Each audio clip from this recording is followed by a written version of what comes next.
అని విజ్ఞప్తి చేస్తున్నాం sir. Okay sir, Sharath Nayak గారు, ఇప్పుడు ఓయూ జేఏసీ నాయకులుగా మీరు ఈ విద్యా సంస్థలు ఎట్లా జరుగుతోంది, అలాగంటే చైతన్య విద్యా సంస్థలలో జరుగుతున్నది 20 రోజుల బట్టి చూస్తున్న మీ ఉద్యమాన్ని మీరు చూస్తూ ఉన్నారు కదా. మరి గవర్నమెంట్ ఆల్రెడీ ఏంటంటే వాళ్ళకి దీని మీద సరైన స్పందన ఇవ్వలేదు. మరి దీని మీద మీ అభిప్రాయం ఏంటి? నమస్కారం సార్. ముందుగా ఈ రోజులుగా ఏదైతే కార్పొరేట్ విద్యా సంస్థలు చేస్తున్నటువంటి దోపిడీకి వ్యతిరేకంగా చేస్తున్నటువంటి ప్రైమ్ లైన్ ఛానల్ కి, అదేవిధంగా ఈ ప్యానెల్ లో పాల్గొంటున్నటువంటి విద్యార్థి నాయకులు పవన్ గారికి, అదేవిధంగా మన కాంగ్రెస్ స్పోక్స్ పర్సన్ అన్న సతీష్ మాది గారికి అందరికి కూడా ధన్యవాదాలు.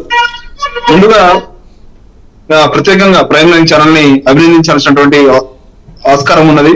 ఎందుకనంటే వేల కోట్ల బిజినెస్ ఈ రోజు కార్పొరేట్ విద్యా సంస్థలు, నారాయణ చైతన్య కావచ్చు, ఈ రోజు కొత్తగా అలేన్ లాంటి సంస్థలు, శ్రీ వశిష్ట గాని, ఎక్సలెన్షియా గాని, ఎస్ఆర్ కాలేజీలు గాని, ఎన్ఆర్ఐ గాని, ఇట్లా ఏదైతే రెజోనెన్స్ గాని, మన కోటా నుంచి దాదాపు రాజస్థాన్ నుంచి ఏదైతే ఉన్నదో వందలాది విద్యా సంస్థలు ఇవాళ పుట్టగొడుగు లెక్క పుట్టుకొస్తున్నటువంటి పరిస్థితి మనం చూస్తా ఉన్నాం.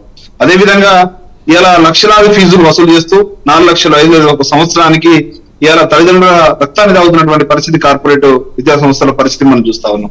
అదేవిధంగా పర్మిషన్లు ఒక కళాశాలకు ఉంటే అదే పరిధిలో దాదాపు 10 కళాశాలలు నడిచేటువంటి పరిస్థితి. ఈ రోజు సమ్మర్ క్లాసులు నిర్వహించొద్దు అని చెప్పి ఇంటర్మీడియట్ బోర్డు గాని, ప్రభుత్వం గాని ఆదేశాలు ఇస్తే ఇలా మీరు ప్రైమ్ కనుక మాత్రం వస్తే మేము చూపిస్తాం ఎక్కడెక్కడ ఏ గలీలలో ఏ కళాశాలలు నడిపిస్తున్నాయో.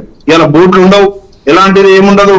పేరెంట్స్ వస్తారు, పిల్లల్ని వదిలేస్తారు, ఫీజులు కడతారు, తర్వాత లోపల బందీకాణాలు లెక్క ఇలా జైల్లో ఖైదులను పెట్టినట్టు ఇలా విద్యార్థులను పెట్టి ప్రెజర్ చేయడం వల్ల ఇలా మనం చూస్తా ఉన్నాం. ప్రతి సంవత్సరం వందలాది మంది విద్యార్థులు ఐఐటి పేరు మీద, మెడికల్ పేరు మీద వీళ్ళు చేస్తున్నటువంటి అధిక ఒత్తిడి మీద ఇవాళ ఎంతో మంది విద్యార్థులు కూడా ఆత్మహత్య చేస్తున్నటువంటి పరిస్థితి మనం చూస్తా ఉన్నాం. కాబట్టి ఇవాళ ప్రభుత్వాన్ని కూడా మేము ఇలా ప్రత్యేకంగా నివేదిస్తా ఉన్నాం, ఇవాళ రిక్వెస్ట్ చేస్తా ఉన్నాం. ఏదైతే ముఖ్యమంత్రి గారు ఇలా ప్రత్యక్షంగా విద్యా వ్యవస్థ సంబంధించి విద్యాశాఖను వారే చూస్తా ఉన్నారు. ఇలా రీసెంట్ గా ఒక మనం అప్రిషియేట్ చేయాల్సినటువంటి పరిస్థితి ఏంటంటే ఇలా రెగ్యులర్ జైల్స్ దాదాపు 15 సంవత్సరాల తర్వాత ఈ మధ్య కాలంలో అందరూ కూడా అపాయింట్మెంట్ లెటర్ కూడా ఇవ్వడం జరిగింది. ఏదైతే ప్రభుత్వ జూనియర్ కళాశాలలో ఉన్నటువంటి ఏదైతే సంవత్సరాల తరబడి ఉన్నటువంటి ఖాళీని రీసెంట్ గానే భర్తీ చేసి వాళ్ళందరికీ కూడా ఇవాళ నియామక పత్రాలు కూడా అందజేయడం జరిగింది. ఇవాళ అదే విధంగా ఇవాళ ప్రభుత్వాన్ని మేము ఒక రిక్వెస్ట్ చేస్తా ఉన్నాం. ప్రభుత్వ జూనియర్ కళాశాలల మీద సంబంధించి ప్రత్యేక దృష్టి పెట్టాల్సిన అవసరం ఉంది. మౌలిక సదుపాయాలు గాని, ల్యాబ్స్ గాని, ఇవాళ శానిటేషన్ గాని, ఇవాళ అక్కడ ఉన్నటువంటి వాళ్ళని కూడా మనం మెడికల్ ఐఐటి స్థాయిలో విద్యార్థులను తయారు చేసే విధంగా తయారు చేసినటువంటి బాధ్యత కూడా ప్రభుత్వం తీసుకోవాలని కూడా మేము విజ్ఞప్తి చేస్తా ఉన్నాం. అదే విధంగా ఈ కార్పొరేట్ శక్తుల దోపిడీని ఇలా అరికట్టాల్సినటువంటి పరిస్థితి కూడా ప్రభుత్వం చూడాల్సినటువంటి అవసరం ఉన్నది. ఇలా ఫీజు నియంత్రణ సంబంధించి ఇవాళ ఒక బిల్డింగ్ వెళ్తే అక్కడ సరిగా బిల్డింగ్ పర్మిషన్ ఉండదు, ఫైర్ సేఫ్టీ ఉండదు, ఇలా గ్రౌండ్ ఉండదు, ఇవాళ శానిటేషన్ సరిగా పర్మిషన్స్ ఉండవు.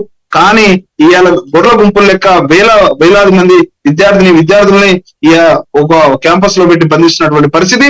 ఇవాళ వందల వేల క్యాంపస్లు ఇవాళ హైదరాబాద్ చుట్టుపక్కల, రంగారెడ్డి, మేడ్చల్ ఇవాళ రాష్ట్ర వ్యాప్తంగా కూడా పాకినటువంటి పరిస్థితి కార్పొరేట్ శక్తులటువంటి కళాశాలలు.